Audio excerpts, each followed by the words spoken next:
75 students of Government Day Secondary School, Kaya, in Maradun local government area of Zamfara State, abducted about 2 weeks ago, have regained freedom. Defense headquarters disclaims gory videos and pictures of mass grave of alleged victims killed in the ongoing military operation in North. Plus, Cross River State sets to roll out vitaminized rice. All these and more you get on Panorama today. I'm Ruth Aguele. Welcome.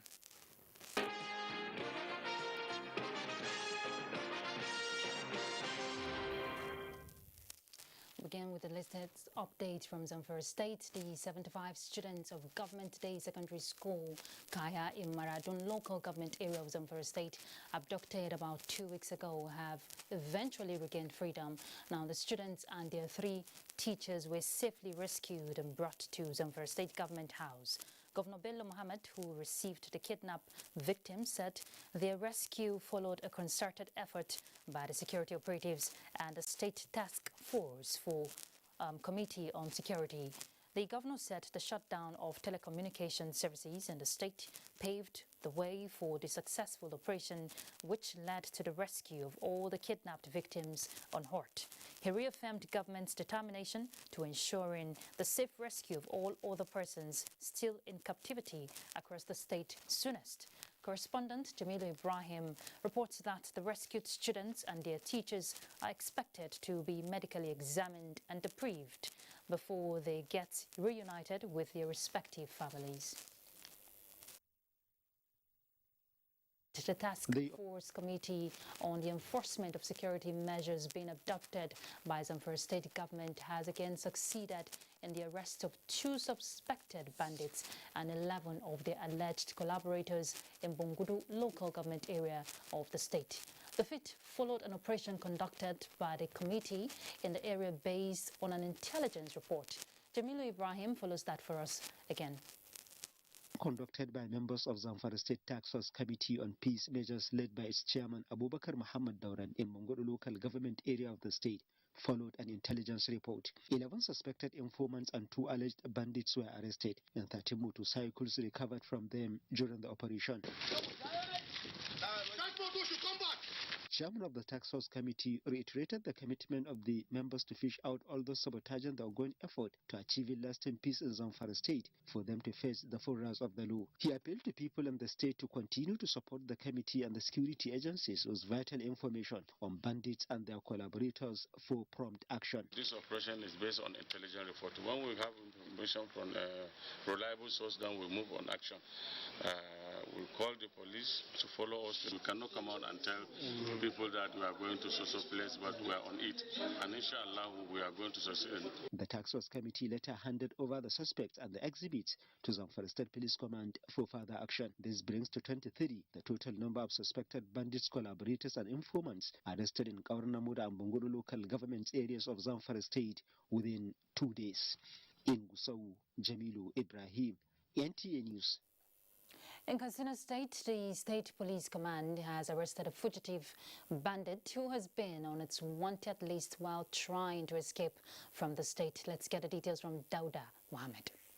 Bandit, 32-year-old, known with the alias Dankalli, who has been on the police wanted list for some time now, was arrested while trying to board a commercial vehicle to Niger State. I heard the allegation that has been made against me, that I am an informer of bandits. Also paraded are 2 suspected informers and fuel suppliers to bandits. The duo were arrested by troops of the Nigerian Army 17 Brigade along Yantumaki to Dusama Road and handed over to the police.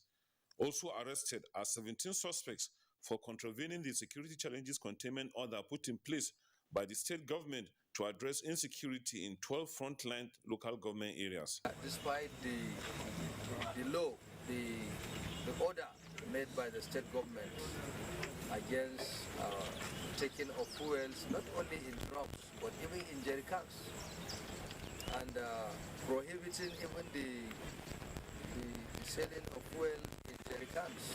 Katsina State Police Public Relations Officer SP Gambo Isa explained that ignorance of the law is not an excuse, as anyone found violating the law will be arrested and prosecuted. Meanwhile, in conformity with the Security Challenges Containment Order, The weekly market at Charanchi local government area has been suspended indefinitely. In Katsina, Dauda Mohammed. Zamfara State Police Command has banned the operations of clutch-oriented motorcycles in 13 out of the 14 local government areas of the state. Jamilu Ibrahim reports that the State Police Commissioner Ayuba Elkana, who announced this at a media briefing, said only Gusau Metropolis is exempted from the new security measure. At the renewed commitment to combat resurgent banditry and spate of kidnapping in Zamfara State progresses, more measures are being adopted by the security agencies for maximum results. Ban on the operation of motorcycles is the latest measure announced by the Zamfara State Police Command. Riding of motorcycles that has clutch has been banned in the 13 local government areas of the state. Also, the earlier enforcement of restrictions of motorcycles and tricycles from 6 p.m. to 6 a.m. and in Gusau local government area from 8 p.m. to 6 a.m. is still in force. Activities of saboteurs are also said to have constituted a great obstacle to the full enforcement of the security measures put in place. Some unscrupulous elements are using their vehicles to supply petrol and other food items to the bandits in the bush, more especially drivers of golf cars and canters. This practice must stop. The police commissioner appealed to people in the state to remain law-abiding and to collaborate with the security agencies for the restoration of lasting peace in all parts of the state. In Gusau, Jamilu Ibrahim. The Defense Headquarters has reacted to a trending picture with caption, Alhamdulillah, Zamfara most secure, and several other gory pictures and videos of mass grave of persons allegedly killed in the ongoing military operations in the northwest and north central zones of the country.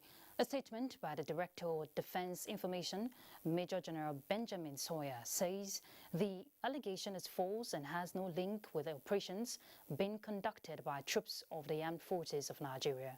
Major General Benjamin notes that the Armed Forces is presently conducting military operations against bandits and kidnappers in line with its constitutional roles, in strict compliance with rules of engagements and respect for fundamental human rights and dignity.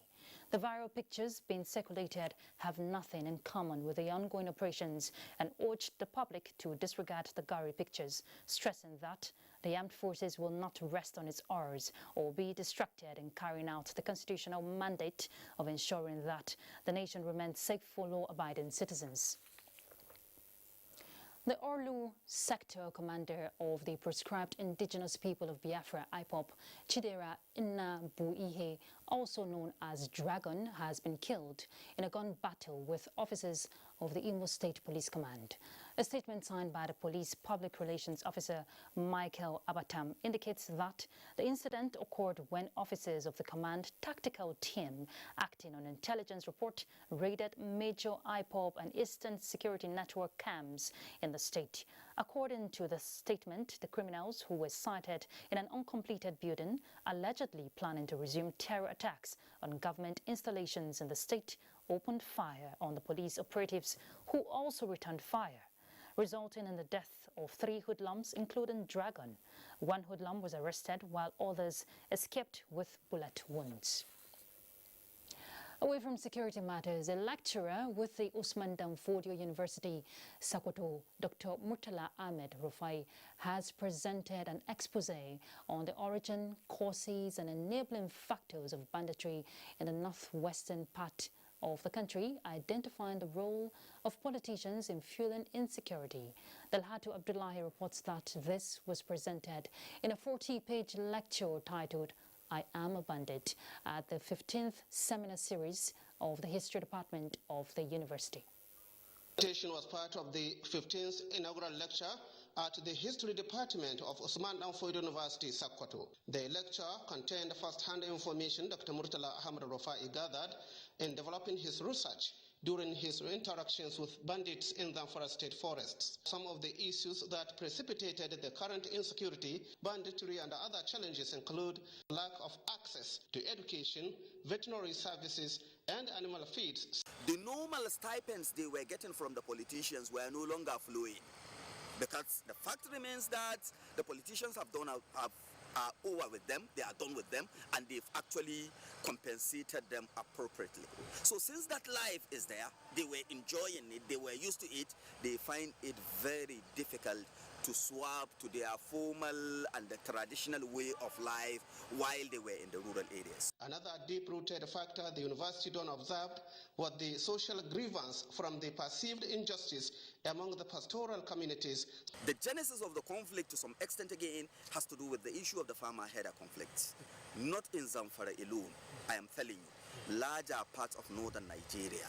The researcher identified illicit mining arguments leading to the rise of conflicts among the miners who struggle to get upper hand in the competition. Local illicit miners paying money as what they call the protection levy to the bandits. The Vice-Chancellor of Usman Danfodio University, Sokoto Professor Lawal Suleiman Bilbis, described the research as part of the university's responsibility in finding a lasting solution to the problem of insecurity in Zamfara State. In Sokoto, Dalat Abdullahi, NTA News.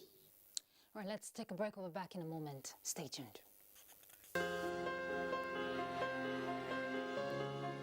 The vaccine offers hope for a safe country free of coronavirus.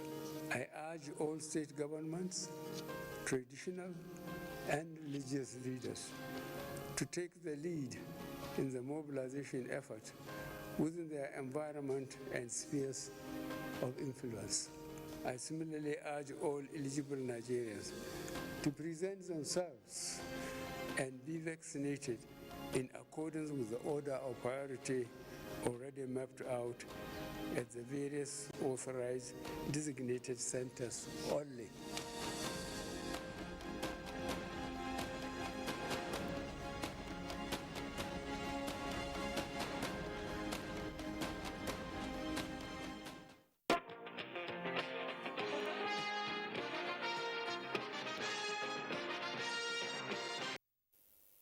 Welcome back. Reports just reaching us says the Medium Security Custodial Center in Kabwa, Kogi State has been attacked by yet to be identified gunmen. A statement by the Public Relations Officer, Nigerian Correctional Service, Francis Enobori, shows that 214 inmates were forcefully released. The incident took place at about 11:45 p.m. on Sunday, on 12th September 2021. According to Enobori, the attackers who arrived at the custodial center in their numbers heavily armed immediately engaged the armed guards in a fierce gun battle. Consequently, the Controller General of Corrections, Haliru Nababa, has ordered a recapture procedure to be activated immediately and detailed investigation carried out. As he personally leads a team to assess the situation, the Controller General of Corrections appeals to the general public to provide a useful intelligence report that will assist in recapturing the escapees to security operatives. The Kabwa Medium Security Custodial Center was established in 2008 with a capacity of 200. However, at the time of the invasion, 294 inmates were in custody, out of which 224 were pre-trial detainees with 70 convicted inmates.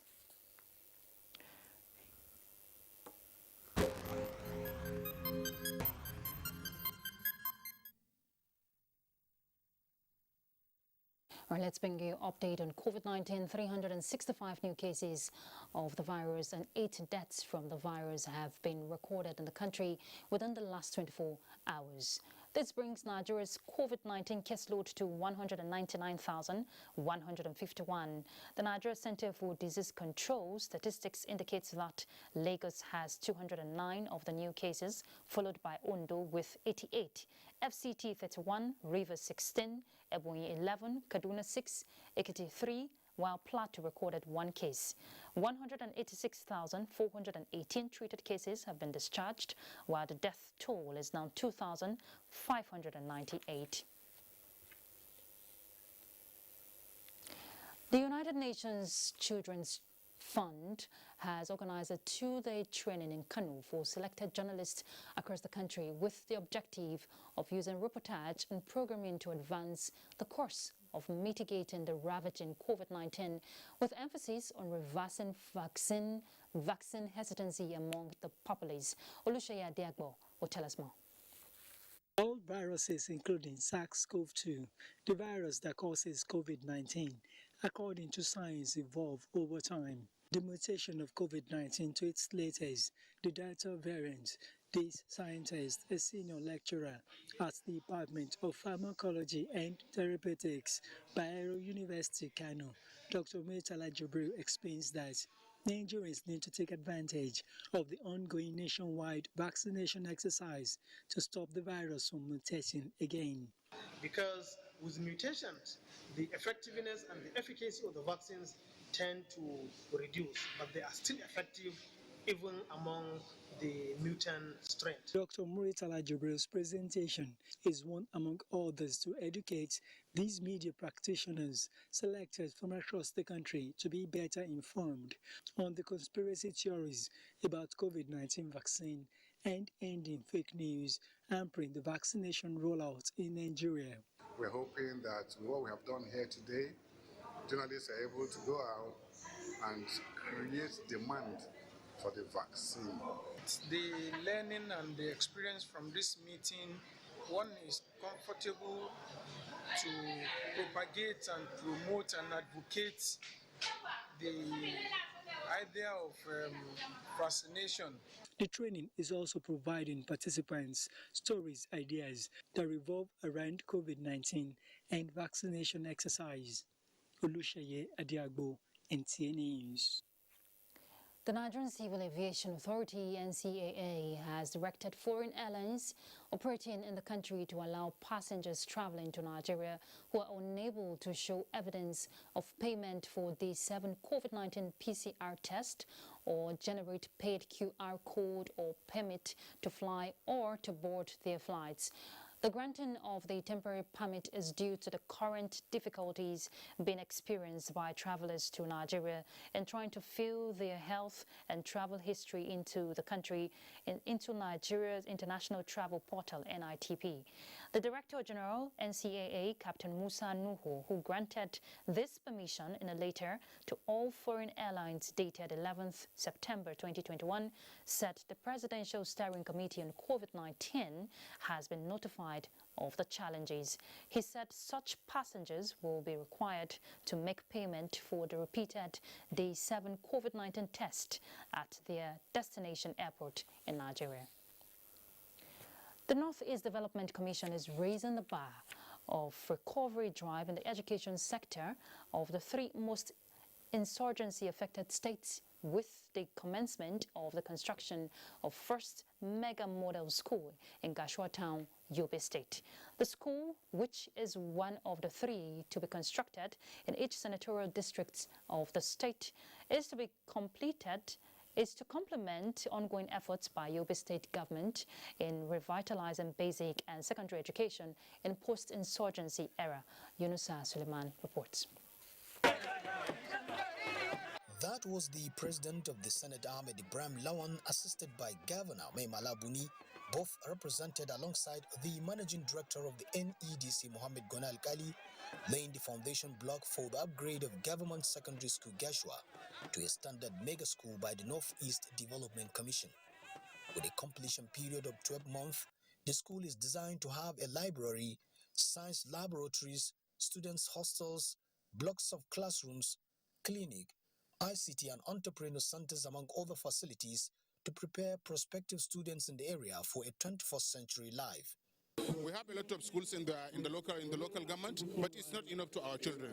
So by having this school, we really appreciate what was already done to the local government. Consequently, the Commission also resolves to construct 3 mega schools or upgrading of existing ones in each state of the region, thus making 18, 1 in each of the senatorial district. We have come, we have done the foundation laying ceremony, we'll wish the community well, we'll wish this place well, and we look forward to a very, very excellent job. But the government is committed to partnering with them to ensure that the state benefits from the intervention programs. The Commission is also developing what is called the master plan for the Northeast, and education is going to feature prominently in that master plan.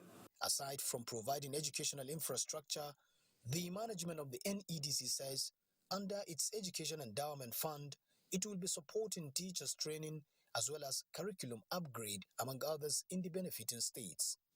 In the Matru, Yunusa Suleiman, NTA News.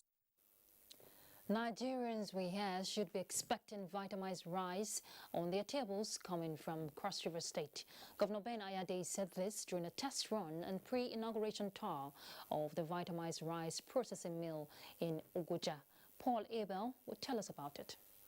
Governor's visit affords him opportunity to inspect various automated sections, receiving the rice paddy to processes of pre-cleaning, parboiling, destoning, sorting, polishing, and bagging. With the capacity of the facility, which can accommodate all levels of rice farmers, poverty is expected to be reduced as government creates the enabling environment to assist farmers. This is the first of its kind in Africa, and I'm particularly proud that we have this outstanding world-class vitaminized rice mill in Abuja local government area of Cross River State. And on continuous production, we have a stock capacity of 240 tons per day at 24 hours operation. After now, we'll have to go into commercial operation where we'll start selling the rice to the public. And we're at that point now. The ultra-modern rice processing mill is expected to be inaugurated by President Muhammadu Buhari. In Calabar, Paul Abel, NTA News. The Nigerian ambassador to Italy, Ambassador Mfawa Omini Abam, together with the chairman Nigerians in Diaspora Commission, Abike Dabiri Erewa, as well as the Nigerian community in Italy, are demanding full investigation into the killing of a Nigerian Rita Amenze in Italy. In a statement, the chairman Nigerians in Diaspora Commission said the husband of the deceased, Mr. Perangelo Peliza, alleged in the murder, has been arrested. Similarly, the president of National Union of Nigerian Associations in Italy, Mr. Roland Undukuba, also condemned the killing and thanked the police authorities for the arrest of the husband. The Nigerian ambassador to Italy, who has been informed about the pathetic death of the Nigerian, has promised that the embassy will ensure that proper investigation is carried out. It was reported that Rita filed for divorce, which angered her embittered husband to carry out the heinous act, killing her at a parking lot in front of her colleagues. All right, let's take sports. Okay. Nigeria will this afternoon meet Rwanda in volleyball by 3 p.m. we hear today, so stay tuned. And that's Panorama. Thank you very much for your time with us. Remember, the fight against rape and rapists is not over. I'm Ruth Aguele. Bye.